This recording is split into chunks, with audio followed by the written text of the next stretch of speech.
সকল শ্রমিক নেতৃবৃন্দের থেকে আমরা এটাই জানতে পেরেছি, গার্মেন্টস নন আরএমজি সবার থেকেই এটা জানতে পেরেছি যে এখন যেই আন্দোলনগুলো হচ্ছে, আমাদের শ্রমিক নেতৃবৃন্দ তো সবসময় শ্রমিক আন্দোলনগুলোর সাথে যুক্ত থাকেন, তারাই মূলত শ্রমিকদেরকে নিয়ে শ্রমিকদের ন্যায্য বিভিন্ন দাবি দাওয়া নিয়ে আন্দোলন করেন। 2023 সালে আমরা দেখেছি মজুরির জন্য তারা আন্দোলন করেছে।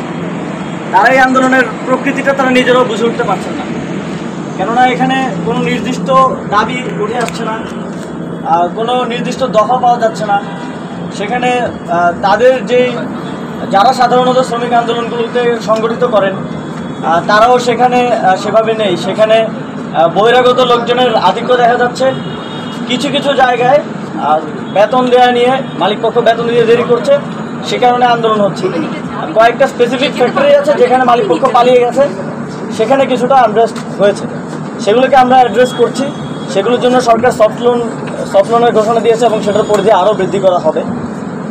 তবে এই ছোট ছোট স্পেসিফিক কয়েকটা জায়গা আনরেস্টকে কেন্দ্র করে যেই জায়গাগুলোতে ফ্যাক্টরি ক্লাস্টারগুলো আছে সেখানে দেখা গেছে যে বহিরাগতরা এসে এবং বেকার যুব সংঘ নামে কয়েকটা, যারা কখনোই আগে আসলে শ্রম এরিয়ার মধ্যে কোনো আন্দোলন করেনি, এসে গাড়ি ভাঙচুরের মতো ঘটনা ঘটাচ্ছে। শ্রমিক নেতারাই আমাকে বললেন যে তারা ওখানে হেঁটে এসেছেন এবং ওনারা দেখেছেন যে হেলমেট পরা, হাফ প্যান্ট পরা, যারা সাধারণত টোকাই আর কি, যাদেরকে টাকা দিয়ে বিভিন্ন প্রোগ্রামের জন্য করা হয়, ভাড়া করা হয়, তাদেরকে সেখানে দেখা গেছে। আমরা শ্রমিক নেতৃবৃন্দের সাথে কথা বলেছি, আমরা তাদেরকে বলেছি যে আপনাদের শ্রমিকদের যে ন্যায্য দাবিগুলো আছে সেগুলো নিয়ে আমরা অনেকগুলো লং টার্ম দাবি আছে, যেমন বেতন বৃদ্ধি, লং টার্ম দাবির মধ্যে আছে শ্রম আইন। তো এগুলো নিয়ে তো আমরা লং টার্ম আলোচনা করতে হবে, আমি তো একদিনে বসে শ্রম আইন ঠিক করে দিতে পারবো না।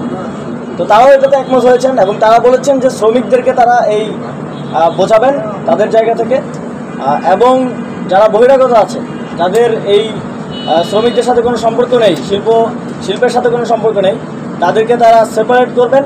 এবং আমরা স্পেসিফিকলি যারা জুট ব্যবসা নিয়ে সন্ত্রাস করছে সেখানে, এবং যারা বিভিন্ন আওয়ামী লীগের লোকেরা যেই সিন্ডিকেটগুলো সামলাতো তারা তো সেগুলো ছেড়ে চলে গেছে, এখন যারা দখলের পায়তারা করছে এবং এসে সেখানে সন্ত্রাস করছে তাদেরকে, এবং যারা বহিরাগত আছে তাদের বিরুদ্ধে সরকার কঠোর ব্যবস্থা নেবে, এটা গতকালকে আমরা বলেছি। এখানে স্থানীয়ভাবে আওয়ামী লীগ আছে কিছু জায়গায় এবং কিছু বিএনপির স্থানীয় নেতৃবৃন্দেরও আমরা সংশ্লিষ্টতা পেয়েছি। বিএনপির কেন্দ্রীয় নেতৃবৃন্দের সাথে আমাদের এই বিষয়ে কথা হচ্ছে, যাতে তারা তাদেরকে নিবৃত্ত রাখেন।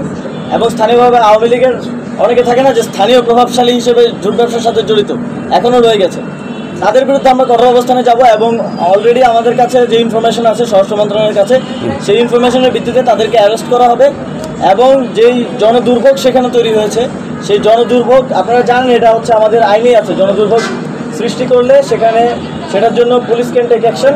আজকে থেকে অ্যাকশন শুরু হবে। পুলিশ সেখানে কোনো প্রকার হার্ম হয়, ক্ষতি হয় এমন কোনো অ্যাকশন নেবে না, তবে রাস্তাগুলো খালি করার জন্য তারা যথাযথ অ্যাকশন নেবে। এবং যারা ইন্ধন যোগাচ্ছে, এখানে অনেকেই আমি যেটা বললাম বহিরাগত এবং যারা জুট ব্যবসা দখল নিয়ে সন্ত্রাস করছে, স্পেসিফিকলি তাদেরকে অ্যারেস্ট করা হবে। এবং আমাদের শ্রমিক নেতৃবৃন্দ আমাদেরকে আশ্বস্ত করেছেন যে তারা যারা শ্রমিকরা আন্দোলনে আছে তাদেরকে বোঝাবেন এবং তাদের সমস্যা সমাধানে আমরা আরও বৈঠক করবো, আরও সেই সমস্যা সমাধানের জন্য মালিক পক্ষ শ্রমিক পক্ষ মিলে এগিয়ে যাব।